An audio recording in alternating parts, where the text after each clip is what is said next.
Hey everybody, Ross Soroti here, Recall Technologies. I wanted to continue the series of when attorneys begin to start a new firm, the technology that they overlook. One thing that is very important to consider if you're starting a new firm, if you're thinking about going off on your own, it's a website. Now, a website doesn't have to be crazy. A website doesn't have to be expensive. Most law firms, depending on the type of law that you practice, usually PI firms are really going to take advantage of the marketing and the sales aspect of having a website.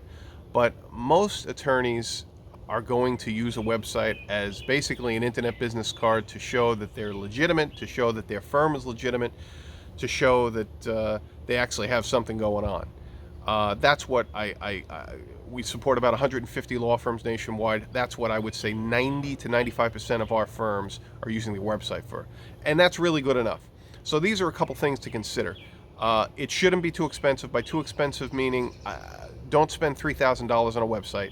You just don't need it, especially when you're starting out, when money is tight, when the risk is at its highest. I would not spend $3,000 on a website. You need a couple of pages. You need a bio page, you need a page that explains your services, and you need a really nice home page that explains who you are.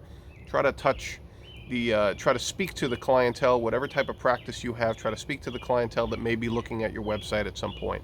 So web people are going to want to sell you all kinds of support packages and different packages. I would look at the security packages because the security of your website can affect your domain, which is kind of like married to your email address. And if issues happen with your domain, it will affect your email address.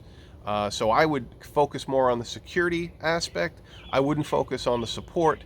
Unlimited support for IT makes sense. Unlimited support for websites makes sense if you're making a lot of changes.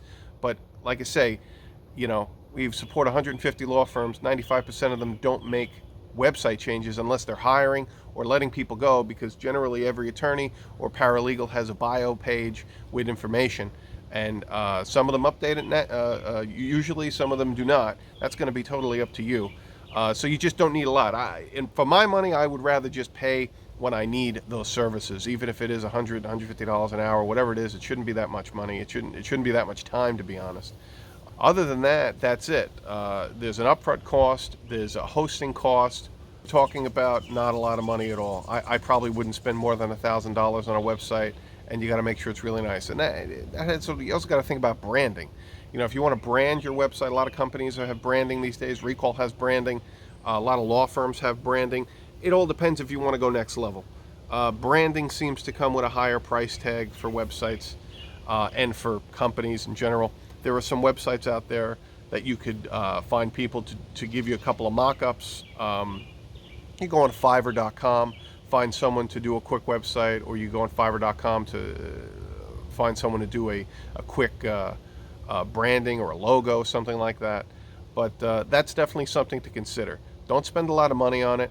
Just do it cheaply, inexpensively. Get it out there, because the goal in the beginning is to look as legitimate as possible and to move as quickly as possible. At least that would be my goal. That was my goal when I started my business. I assume that's the goal when attorneys start law firms. So if you have any questions about this or anything else, or starting up a firm, you know where to find me. I'm Ross. I'm with Recall Technologies, and I will see you in the next video.